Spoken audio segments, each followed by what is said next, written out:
पाणिनि व्याकरण में लघु सिद्धांत कौमुदी का क्या महत्व है, यहाँ तक कैसे? तो अब इसको आप ऐसे भैया, श्रीओम भैया, श्रीओम भैया, जी जी जी, हाँ मैं कह रहा हूँ पंतुला हूँ, ललित मोहन पंतुला। बीच बीच में लोग जुड़ रहे हैं, शायद आप हर 20-30 सेकंड में, अभी नए नए हैं तो कई लोगों को अभ्यास भी नहीं होगा, तो हर 20-30 सेकंड में कैमरे के पास आकर के सबको म्यूट ऑल करते रहिए। टाइम टाइम में ये ध्यान दीजिए कि शायद लोग बोल तो नहीं रहे कहीं, क्योंकि नए नए लोग जुड़ रहे हैं। 1-2 दिन लगेंगे तो अभ्यास हो जाएगा। जी जी जी, आप बार बार लोगों को म्यूट कीजिए 20-20 सेकंड में। हाँ। जी धन्यवाद, मैं म्यूट कर रहा हूँ। एक बार और कर देते हैं। हाँ, आप हर 20-25 सेकंड में आते रहिए और म्यूट करते रहिए। वो अभ्यास आने में टाइम लगेगा, कई लोग लेट ज्वाइन कर रहे हैं, तो अभी अभी ग्रुप में ज्वाइन हुए थे, इसलिए समस्या हो रही है। जी जी जी, चलिए अब नहीं होगा। हाँ,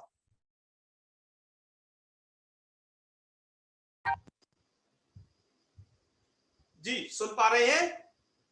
हाँ जी, हाँ। ओके जी। तो हमारा यह संदर्भ है कि पाणिनि के उत्तर ही व्याकरणों की रचना हुई। आप लघु सिद्धांत कौमुदी को एक रचना नहीं माने, बल्कि यह पाणिनि व्याकरण का ही एक स्वरूप है। ठीक है, जैसे देखो मैंने आपको एक क्लास पहले आपको बता रखा है कि लघु सिद्धांत कौमुदी में अष्टाध्यायी के जो सूत्र है, कितने अष्टाध्यायी में तो 4000 सूत्र है, पूरे के पूरे सूत्र यहाँ पर लघु सिद्धांत कौमुदी में नहीं है, बल्कि किन्हीं के मत में 1276 तो किसी के मत में 1272 सूत्र ही व्याख्या। बिल्कुल, ये हम आपको बताए। अच्छा, और दूसरी बात, आपको मध्य सिद्धांत कौमुदी के बारे में भी बताए थे। अच्छा, लघु सिद्धांत कौमुदी के जो कर्ता हैं उनका नाम है वरदराजाचार्य, और अष्टाध्यायी के कर्ता हैं उनका नाम है पाणिनि। तो अष्टाध्यायी के कर्ता पाणिनि और इसके लघु सिद्धांत कौमुदी के कर्ता वरदराजाचार्य। वरदराजाचार्य के जो गुरु हैं उनका नाम है भट्टोजी दीक्षित। भट्टोजी दीक्षित जी ने सिद्धांत कौमुदी की रचना की।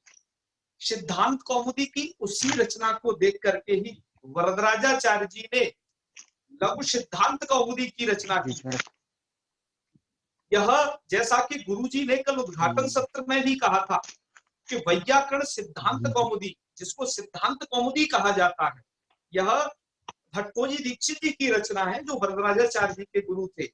उनकी अपेक्षा, क्योंकि वरदराजाचार्य जी ने बाद में अपना ग्रंथ रचा, तो इनके वरदराजाचार्य जी के जो लघु सिद्धांत कौमुदी के प्रकरणों की संगति है वो सबसे बेस्ट है।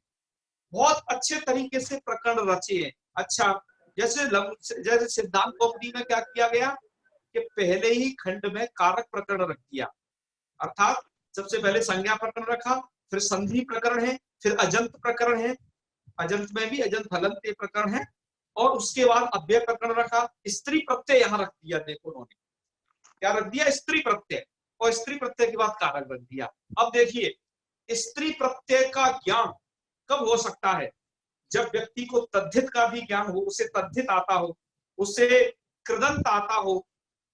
इन प्रकरणों के बाद वो जान सकता है कहाँ स्त्री प्रत्यय ऐसे होंगे। अतः वरदराजाचार्य जी ने ये जानकर के स्त्री प्रत्यय को सबसे लास्ट में रखा, क्योंकि वो इस कठिनाई को जानते थे कि क्या दिक्कत आने वाली है। अच्छा, अब बात करते हैं हम सिद्धांत कौमुदी के एक प्रकरण की संगति। इसे तो आप समझ गए होंगे बहुत अच्छे तरीके से कि उन्होंने कैसे कैसे इन प्रकरणों को रचा है। प्रकरणों के बाद सूत्रों की संगति बहुत अच्छी दी है। जैसे भट्टोजी दीक्षित जी ने जो सूत्र थे अष्टाध्यायी के, अपने जो ग्रंथ वैयाकरण सिद्धांत कौमुदी में रखे, उनका समावेशन कुछ इधर उधर है। जैसे यथासंख्य मनुदेशा समानाम को उन्होंने बहुत दूर जाके दर्शाया, में वो दिखाया नहीं इधर, तो ऐसे समावेशन थोड़ा दिक्कत भरा है। लेकिन लघु सिद्धांत कौमुदी में ऐसा नहीं है, जहां जिस सूत्र के इसमें प्रकरण संगति का सबसे बहुत महत्वपूर्ण रोल है। तो यह लघु सिद्धांत कौमुदी इसलिए बहुत अच्छे प्रकरण वाइज रचा गया ग्रंथ है जो है। और एक बात और स्पष्ट कर दे आपके सामने, आज के जमाने में लघु सिद्धांत कौमुदी का ज्ञान आपको एक बहुत अच्छे सुसंस्कृतज्ञ की तरह ले जाएगा, अर्थात बहुत अच्छे सुसंस्कृतज्ञ आप इससे बन जाएंगे लघु सिद्धांत कौमुदी के ज्ञान मात्र से। क्यों? क्योंकि जितने भी प्रयोग लोक में होते हैं, अर्थात लौकिक काव्यों में अथवा भाषा में, वो सभी के सभी प्रयोगों के लिए जितने पर्याप्त सूत्र थे उतने लघु सिद्धांत कौमुदी में इन्होंने दर्शा दिए वरदराजाचार्य जी ने।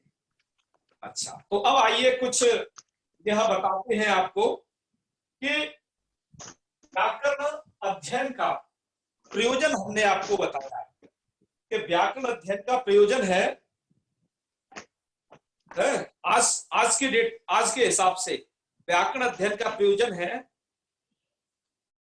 सही शुद्ध भाषा का ज्ञान करना है, शुद्ध भाषा की जानकारी हो, हमें लेखन में शुद्धता हो, यह आज के जमाने में व्याकरण का प्रयोजन है। लेकिन पिछले जमाने में हर एक शास्त्र का जो ये प्रयोजन होता था तो वो मोक्ष प्रयोजन होता था। अच्छा, एक बात और आपसे बताएं, व्याकरण हमें क्यों पढ़ना चाहिए, इसका प्रयोजन पाणिनि जी ने नहीं कहा है कि क्यों पढ़ूं मेरा व्याकरण। क्यों? क्योंकि पाणिनि जी जानते थे कि उत्तम अधिकारी जो होता है ना, वो बिना प्रयोजन के प्रवृत्त हो जाता है। मैंने अपने इस ग्रुप में देखा है बहुत सारे ऐसे हमारे भाई बंधु हैं कि जो व्याकरण में रुचि होने के कारण इस क्लास में ज्वाइन है। ऐसे अधिकारियों को ही वास्तव में उत्तम अधिकारी कहा जाता है, जिन्हें ये नहीं होती है फलश्रुति की चिंता कि हमें यह क्यों पढ़ना है, इससे हम क्या करेंगे, इत्यादि इत्यादि चिंता नहीं होती है। बस उनका प्रमुख प्रयोजन होता है ज्ञान वर्धन हो, क्योंकि ज्ञान से मोक्ष प्राप्त होता है। अतः पाणिनि जी ने समझा कि ये मोक्ष की प्राप्ति का सबसे अच्छा साधन है। अतः भर्तृहरि जी अपने वाक्य पदियम में भी लिखते हैं, इदम आद्यम पदस्थानम सिद्धि सोपान पर्वणाम इयम सा मोक्ष माणानाम अजिह्वा राज पद्धति। यह जो है व्याकरण, ये राज पद्धति अर्थात हाईवे है मोक्ष मार्ग के लिए। तो यह सभी शास्त्रों का एक मुख्यभूत प्रयोजन होता है, वो चाहे व्याकरण हो, ज्योतिष हो, वेद हो, ये हर कोई मोक्ष की तरफ ले जाता है।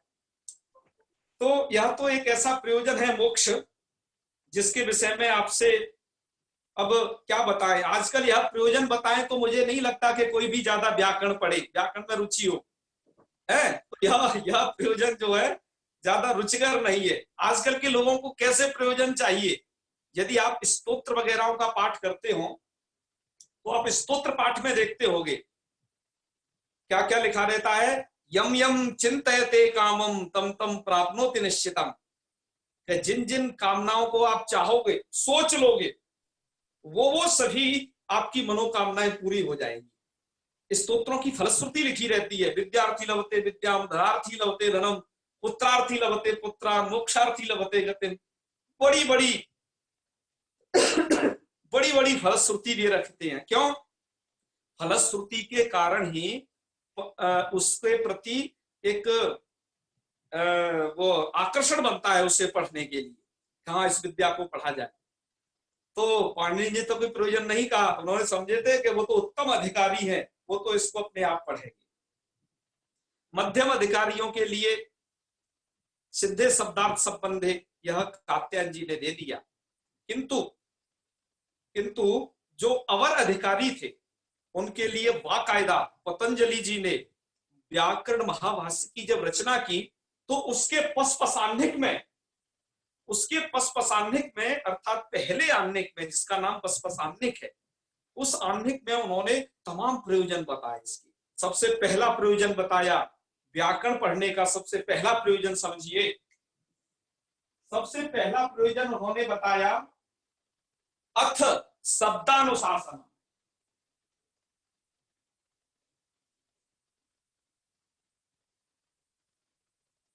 यह अथ शब्दानुशासनम पहला प्रयोजन है। क्या मतलब है इसका? अथ मतलब, अब ये अथ शब्द अधिकारार्थ प्रयोग है, वो भाष्य की बात है, हम मूल बात को समझते हैं। कि शब्दों का अनुशासन करना, शब्दों का अनुशासन करना है प्रयोजन व्याकरण शास्त्र का। अच्छा, अनुशासन क्या चीज है? अनुशासन क्या यह है कि हम कोई गलत शब्द प्रयोग न करें, हम सही सही शब्द प्रयोग करें। यदि गलत शब्द है उन्हें छांटो, भगाओ, इनका प्रयोग नहीं करना है।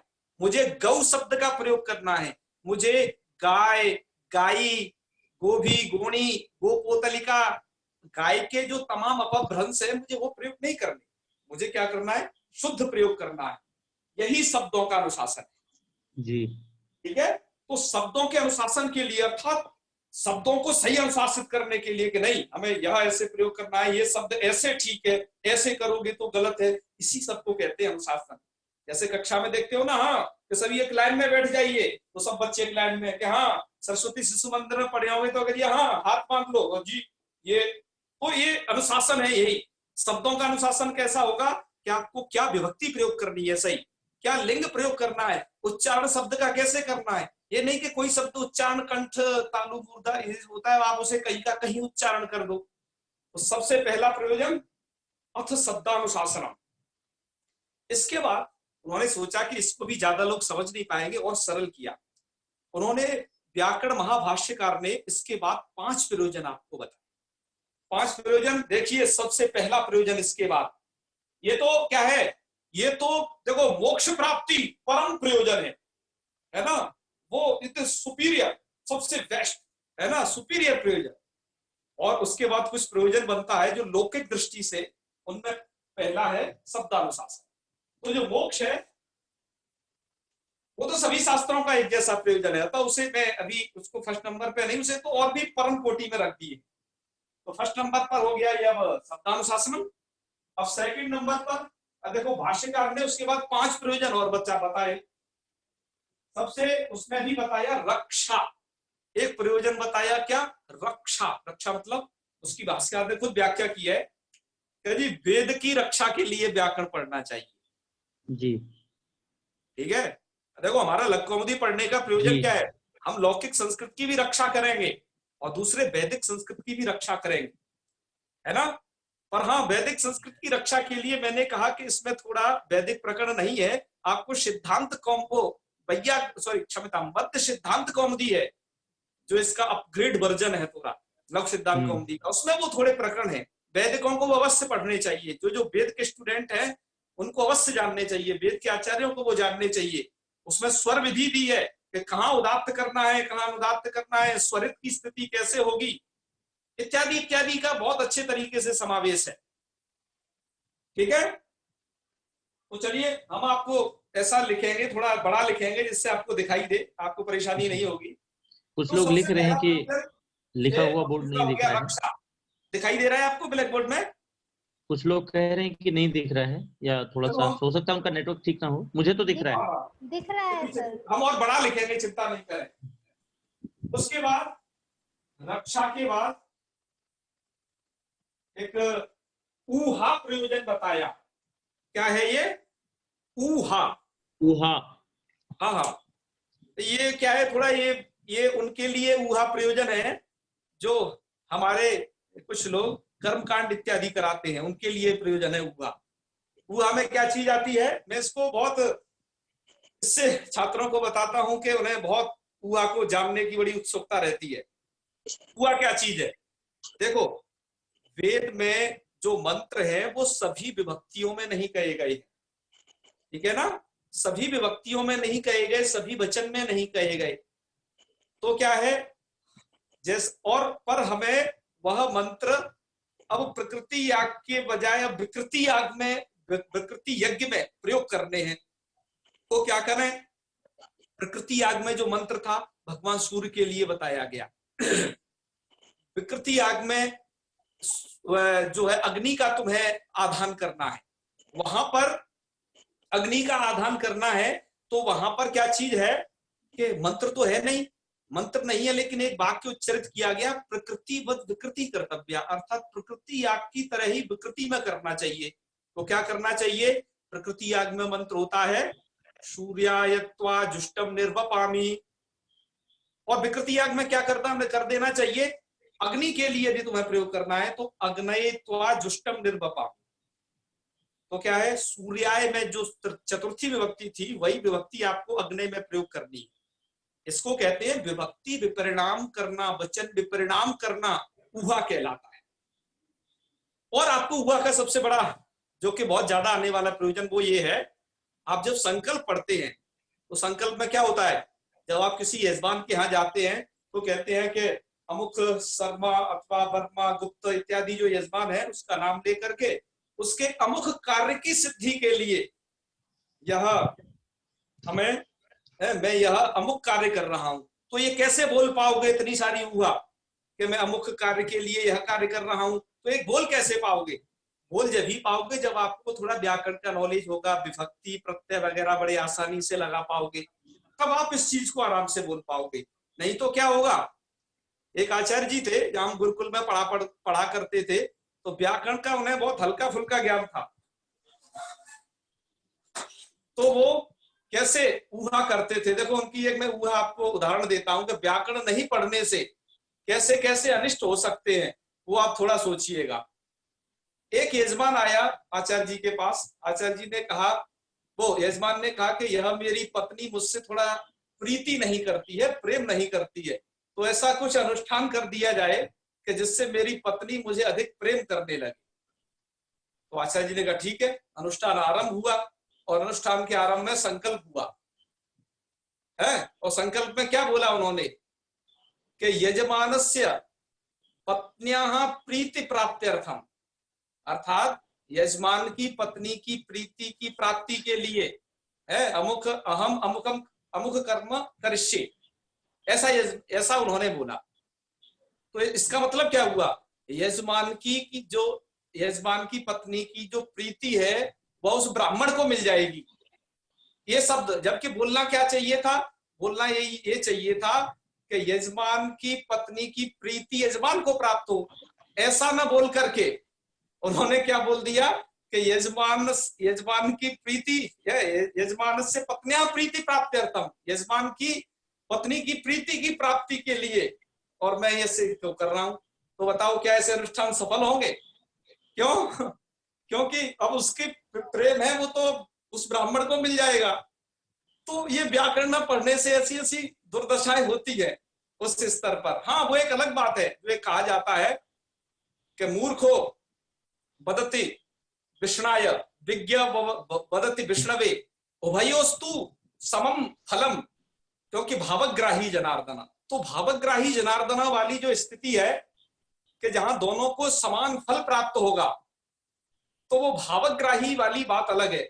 जिसको कुछ नहीं आता उसके लिए भगवान ने थोड़ा छूट दे रखी है ऐसी, भावग्राही जनार्दन की, तो वहां पर जगह है। तो मूर्ख तो विष्णाय बोल सकता है। तो खैर ये सब बात था जो है ऊहा का। तो रक्षो हागम, आगम, आगम का मतलब है, यहाँ पर आगम शब्द प्रयोजन नहीं है बल्कि प्रयोजक है। और श्रुति है ना। अच्छा, ऊहा का अर्थ क्या स्पष्ट हुआ? बिल्कुल, ऊहा का अर्थ यह स्पष्ट हुआ कि मंत्रों का विभक्ति और वचन विपरिणाम कर देना, है ना, वचन और विभक्ति का विपरिणाम कर देना ऊहा कहलाता है। जैसे संकल्प में क्या होता है, वहां पर भी विभक्ति और वचन लगा करके पूरा वाक्य का संयोजन करके हर बार संकल्प बोला जाता है। इसलिए जो आचार्य जी संकल्प बोलते हैं उनको बताते हैं, अरे भैया महान आचार्य हैं, इनसे ही संकल्प बुलवाओ। तो ऐसी बड़ी प्रथा है हम इधर अनुष्ठानी लोगों के बीच में, ठीक है ना। चलिए, तो रक्षा ऊहा। और तीसरा है आगम। आगम प्रयोजन नहीं है, समझिए, आगम प्रयोजक है। प्रयोजक मतलब आगम खुद कहता है। क्या कहता है आगम? बिल्कुल, विभक्ति विपरिणाम वगैरह ये बताएंगे आपको। जैसे मैंने अभी बताया था ना विभक्ति विपरिणाम, सूर्यायत्वा जुष्टम निर्वपामी, इसकी जगह अग्नयत्वा जुष्टम निर्वपामी। देखो विभक्ति का विपरिणाम किया, क्या कि वहां अग्नि, वहां सूर्य अदंत शब्द में जैसा विभक्ति था चतुर्थी है, उसमें अग्नि शब्द में वह चतुर्थी विभक्ति लगा करके उन्होंने बताया। तो चलिए, आपको यह स्पष्ट हो गया होगा। आगे बढ़ते हैं, और भी आपको पूछने के लिए समय है, वो आपको समय देंगे। ऊहा के बाद आता है आगम। तो आगम क्या चीज है? आगम का मतलब यह है, मैंने बताया आगम प्रयोजन नहीं है बल्कि प्रयोजक है। आगम का मतलब होता है श्रुति। चौथा जो है क्या है? श्रुति, आगम, आगम। 1 2 3 4 आगम। इसको थोड़ा अलग कोटि में रखिए, शब्दानुशासनम और मोक्ष को। ये व्याकरण के प्रयोजन इनको फर्स्ट यहाँ से शुरू कीजिए, ठीक है ना, क्योंकि ये इसी तरीके से वहां बताए हैं। आगम, आगम कहते हैं श्रुति, वेद को। वेद क्या कहता है? वेद कहता है कि ब्राह्मणेन निष्कारणो धर्मः षडंगो वेदो अध्ययो गेयश्च। ब्राह्मण का निष्कारण धर्म है कि वह षडंगो वेद, वो 6 अंगों सहित वेद को क्या करे? अध्यय, पहले पढ़े, और गेयश्च, और उसको जाने। 6 अंगों सहित पढ़े। अब समझिए, आजकल हम एक आधा ही अंग लिए फिरते हैं और अपने आप में फूले नहीं समाते, कह रहे हम बड़े वैयाकरण के, हम बड़े वैदिक। पर वेद क्या कहता है?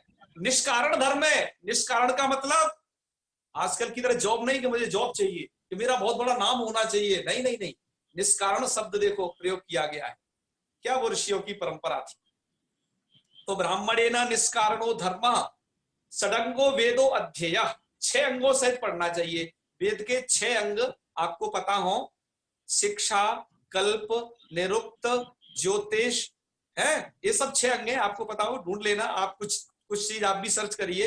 इन 6 अंगों सहित वेद हमें पढ़ना चाहिए। क्या पंतोला जी मेरी आवाज लगातार नहीं आती क्या आपको? आती है, आती है। अच्छा, क्योंकि कुछ लोग समस्या है, हाँ हाँ, जिनकी नेटवर्क की समस्या है वो रहेगी, वो लोग अपना नेटवर्क सुधार लें। अन्यथा जो हम वीडियो रिकॉर्डिंग कर रहे हैं और जो हम फेसबुक लाइव करेंगे तो उसके बाद हमको वो बाद में भी दिख सकता है, दिख जाएगा। बिल्कुल, ये लाइव है, परेशान ना होइए, परेशान ना होइए, थोड़ा मेहनत ज्यादा करनी पड़ेगी। बिल्कुल बिल्कुल, ओके ओके ओके, ठीक है प्रशांत जी, ओके, हर महादेव। चलो आगे बढ़ते हैं। तो ये 6 अंगों सहित, बहुत अच्छे 6 अंग लिख के भेजे हैं, बहुत अच्छे आचार्य जी, बहुत अच्छे। तो इन सहित हमें वेद अध्ययन करना चाहिए, है ना। वेद के 6 अंग हैं। अच्छा, तो देखो क्या कहा आगम में, ब्राह्मणे निष्कारणो धर्म षडंगो वेदो अध्ययो, अध्ययन करना चाहिए, और गेयश्च, अध्ययन का मतलब अक्षर से तो आपने पढ़ लिए लेकिन उनका अर्थ नहीं जाना। देखो वेद मंत्रों के लिए क्या है, आपको अर्थ भी जानना पड़ेगा। बिना अर्थ जाने आपकी गति नहीं है। जो अर्थ नहीं जानता है, केवल वेद मंत्र ऐसे ही पढ़ता है, उसको क्या लिखा है जो है निरुक्त में, स्थाणुरयम किल भार हार जो अधीत्य वेदम न विजानात्यर्थम। स्थाणुरयम, वह स्थाणु है ना, अर्थात ठूंठ पुरुष है। भारहार, उसको भारहार अर्थात गधे की संज्ञा दी है। तो खैर प्रभु सबको बचा के रखे इससे जो है वो। चलो बहुत अच्छे, बहुत अच्छे, वेरी गुड। तो यह बताया। अच्छा, यहाँ पर जो ब्राह्मण शब्द है ये थोड़ा लोगों को दिक्कत करता है आज के संदर्भ में। श्रुति तो कहती है ब्राह्मणेन ब्राह्मणेन क्या कहा था, षडंगो वेदो अध्ययो निष्कारणो धर्म, ठीक है। तो ब्राह्मण शब्द क्या दिक्कत करता है? क्या जी क्षत्रिय वैश्य शूद्र आदि कुछ पढ़े? नहीं नहीं, ये भी पढ़े।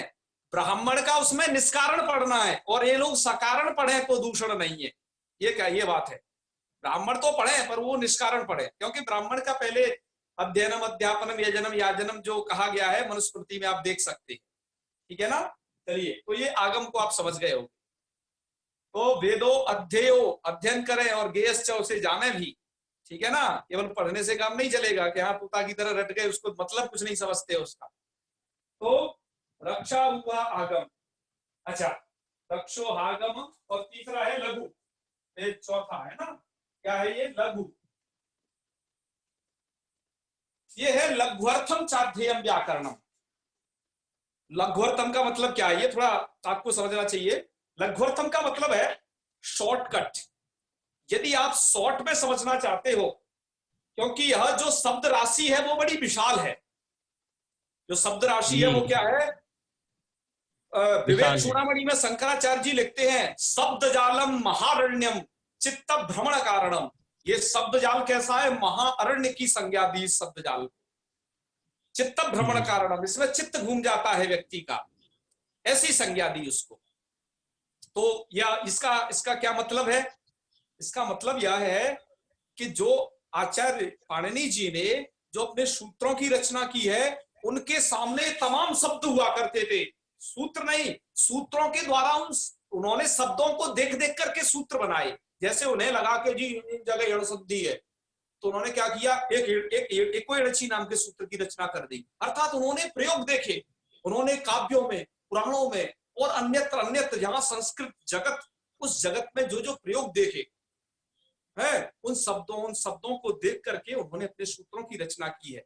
तो सूत्रों की रचना करने से क्या है, सूत्रों की रचना करने से हम सूत्र ही पढ़ लें मात्र 4000, और 4000 इनको पढ़ करके हम अरबों की संख्या में जो शब्द हैं उन्हें जान जाएंगे। ये सबसे बड़ी बात है। नहीं तो क्या करना पड़ेगा हमें, वो शब्द राशि नहीं हम इतनी बड़ी हम समझ पाएंगे, बल्कि सूत्रों के द्वारा, मात्र 4000 सूत्रों के द्वारा हम उन शब्दों को समझ सकते हैं। तो ये बहुत अच्छा अपने आप में है पाणिनि व्याकरण का। तो लघु अर्थात ये बहुत शॉर्टकट है, आप सूत्र माध्यम से पढ़ोगे तो ऐसा नहीं कि आप जैसे तिगंत के रूप पढ़ते हो, तिगंत रटते हो, फिर सुबंतों के रूप रामा रामू रामा रटते हो, ठीक है ना, भवती भवता भवंती रटा, ये सब, और रटा के कुछ दिनों भूल गए क्योंकि अभ्यास नहीं हुआ। लेकिन यदि आप सूत्र क्रम पूर्वक इसे स्मरण करोगे तो आपके लिए सबसे बेस्ट होने वाला है, ठीक है ना।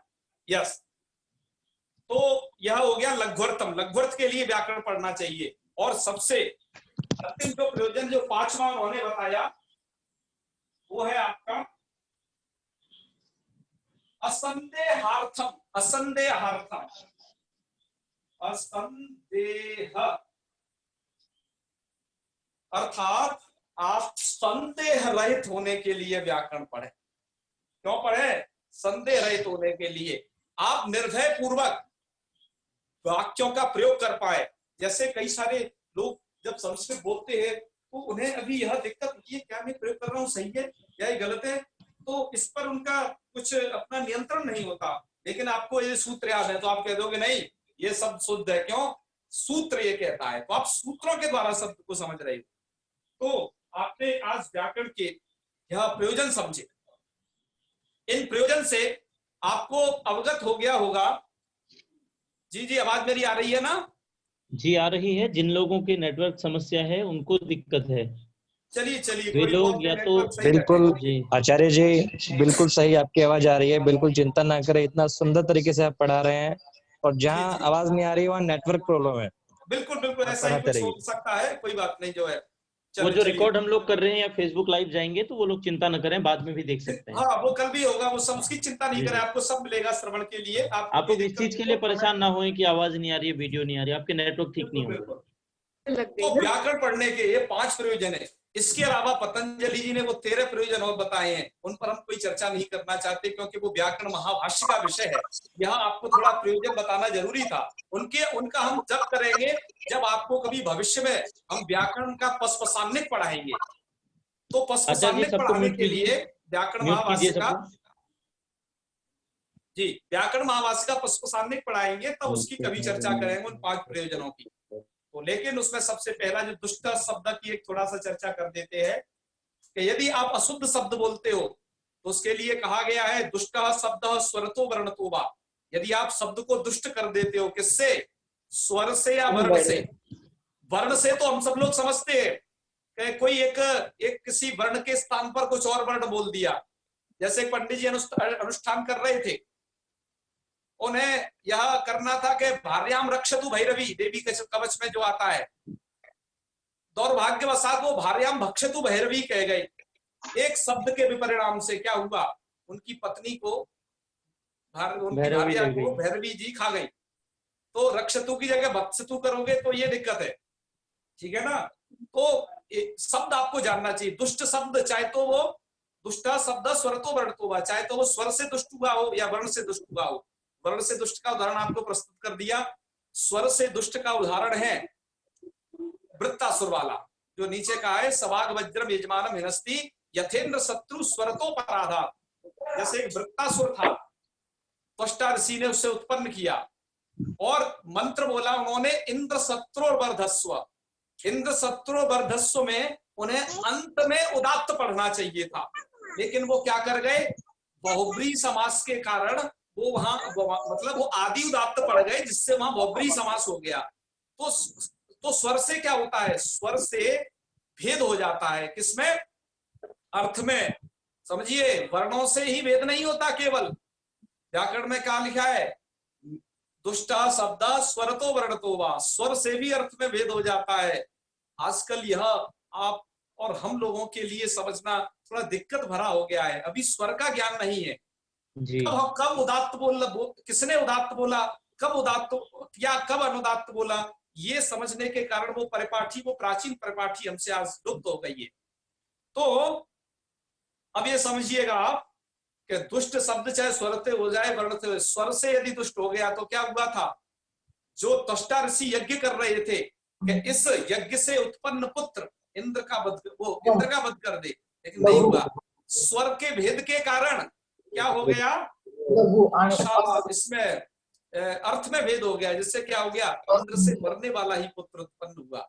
वहां वर्ण गलत नहीं था, सिर्फ एक स्वर की गलती थी। म्यूट कीजिए सबको। तो आज का ये अपना पाठ जो है प्रयोजन विचार को लेकर के था, और लघु सिद्धांत कौमुदी के विषय में भी हम आपसे और चर्चा करेंगे। अब चूंकि समय हो गया है 8:30, तो क्या कहा जाए पंकुला जी? सर एकत्र आहे आगम लघु, हाँ, डॅश करून खाली अच्छा, आगम लघु असंदेह, ये 5 हो गए, और ऊपर वाले 2 अलग हैं सर। ठीक है ना? ऊहा और बता दीजिए क्या। हाँ, ऊहा का ये है, मैंने आपको शुरुआत में बताया था ऊहा क्या चीज है। जो देखो 2 प्रकार के याग है, जैसा देखो महाभाष्य में वर्णन है उसके अनुसार समझिए। 2 प्रकार के याग होते हैं, प्रकृति याग और विकृति याग। प्रकृति याग में कुछ मंत्र उपदिष्ट है, अर्थात उस देवता के लिए अमुक द्रव्य से उसका हवन करना चाहिए इत्यादि इत्यादि है। अच्छा, उन देवताओं के लिए उद्दिष्ट है जो है। लेकिन विकृति याग में सभी के सभी मंत्र उपदिष्ट नहीं है, लेकिन एक वचन प्राप्त होता है कि प्रकृति की तरह ही विकृति करनी चाहिए। तो जैसे प्रकृति याग में उपदिष्ट है सूर्य के लिए, तो वहां मंत्र उपलब्ध है, सूर्याय त्वा जुष्टम निर्वपामि, ये प्रकृति याग में मंत्र है। ठीक है, विकृति याग में ऐसा उपलब्ध नहीं होता है। लेकिन अग्नि, अब तुम्हें क्या करना है, अग्न्याधान करना है, तो अग्नि की उपासना करनी है, मंत्र आपके पास है नहीं, तो विकृति याग में फिर क्या बोलोगे? तो वहां पर निर्देश मिलता है प्रकृतिवत विकृति कर्तव्या, प्रकृति की तरह ही विकृति करनी चाहिए। तो प्रकृति की तरह विकृति का मतलब जैसा वहां है वैसा ही उठा के रख दो, नहीं नहीं नहीं, जहां पर आप जिस देवता संबंधित कार्य कर रहे हो उस देवता का उच्चारण करके उसमें जो विभक्ति संयोजन इत्यादि करना है, तो वो तो प्रकृति याग की तरह विकृति में करना है। प्रकृति में जैसे सूर्याय था, यहाँ पर आपने अग्नय इसको कहा, तो आपने क्या किया कि देखो वहां जो विभक्ति प्रयोग की उसको देख करके यहाँ किया, वैसा ही का वैसा यहाँ पर हुबहू आपने कर दिया। इसको कहते हैं ऊआ, क्योंकि जो कि भाष्य कह रहे हैं वेदे न सर्वा मंत्रा है, सब विभक्ति सहित और वचन सहित वैसे उपदिष्ट नहीं किए गए हैं प्रकृति याग में, लेकिन प्रकृति की तरह विकृति करनी है तो आपको क्या करना पड़ेगा, यहाँ पर मंत्रों में वैसी ऊहा करनी पड़ेगी। ऊहा का मतलब है विभक्ति वचन विपरिणाम करना पड़ेगा, उन शब्दों से ला करके एक शब्द में कहे तो विभक्ति वचन विपरिणाम करना पड़ेगा, ठीक है ना? अच्छा, विभक्ति और वचन, हाँ हाँ जी जी बिल्कुल यही। और मैंने आपको यह संकल्प के जो बताया था ना, आजकल जो वैदिक लोग संकल्प पढ़ते हैं तो उसमें कैसे वो संकल्प में हुआ करते हैं कि जहां पर एक नया यजमान आ जाता है तो उसकी जगह दूसरा नाम रख देते हैं। हर एक यजमान का अपना प्रयोजन अलग होता है कि किस कार्य के लिए हेतु इस यजमान को करवा रहा, इस यज्ञ को करवा रहा है, तो उसको रखते हैं वहां पर कि जी हाँ इस कार्य हेतु ये इसको करवा रहा है। तो उसको बोलता है कि नवग्रह शांत्यर्थम अथवा महामारी कोरोना प्रकोप शांत्यर्थम अमुक कर्मा हम करशे, ऐसे ऐसे जो ये जो है जो बीच बीच में विपरिणाम करता है विभक्तियों का, उन शब्दों के संयोजन करता है, शब्दों के संयोजन के साथ जो विभक्ति संयोजन है, तो ये सब उसी का ऊहा के अंतर्गत आता है। ये सब आप सब समझ गए होंगे जी गुरु जी। और भी इनकी विशद व्याख्या महाभाष्य में है, वहां से और अच्छे से आप देख पाओगे इसे। हम तो यहाँ क्योंकि लघु कौमुदी पढ़ाने के लिए प्रवृत्त हुए हैं, अतः इनको थोड़ा स्पर्श करते हुए मात्र चल रहे हैं, क्योंकि आगे हम जब लघु सिद्धांत कौमुदी को पढ़ेंगे तो हमारा प्रयास ये रहेगा कि हम मूल से मूल विषय को पहले पढ़ें। और एक और बात, आप बिल्कुल चिंता नहीं करें, हम आपको मूल विषय को लेकर के चलेंगे, क्योंकि ये एक तरीका होना चाहिए अध्यापक के पास कि जब वो जिस ग्रंथ को पढ़ा रहा है वैसी व्याख्या करे। जैसे लघु सिद्धांत कौमुदी पढ़ा रहा है तो लघु सिद्धांत कौमुदी के प्रकरणगत ज्यादा बातें करे, सिद्धांत कौमुदी में अलग, महाभाष्य और शेखर एखर पढ़ाए तो अपना अलग बात करे, तो तभी प्रकरण की संगति होती है। तो मेरा ये प्रयास रहेगा कि मैं आपको लघु सिद्धांत कौमुदी के संदर्भगत ज्यादा बातें बताऊं। यह प्रयोजन विचार इसलिए करना था कि आप लोगों के अंदर जोश जाग सके कि नहीं हमें व्याकरण क्यों पढ़ना है, आप जाने तो सही सबसे पहले जी। तो व्याकरण पढ़ना आपके लिए इसलिए जरूरी है, जो मैंने सबसे पहले बात कही थी, आपको शुद्ध बोलना लिखना और आपके अंदर से डर खत्म हो जाए कि नहीं मैं जो बोल रहा हूँ वो सही है क्योंकि सूत्र ऐसा कह रहा है, ये जानने के लिए व्याकरण पढ़ना है बस जी। तो आज यही प्रयोजन विचार किया। तो बाकी अब हम समय का थोड़ा मर्यादा रखते हुए फिर उपस्थित होंगे आप सभी लोगों के सामने। तो आप सभी लोगों के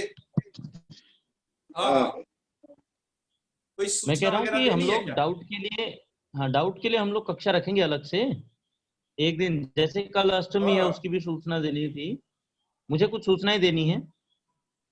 मैं अष्टमी का क्या अवकाश रखेंगे नहीं, क्योंकि वो कल ही आ गई, एक ही दिन पाठ चल पाया अभी।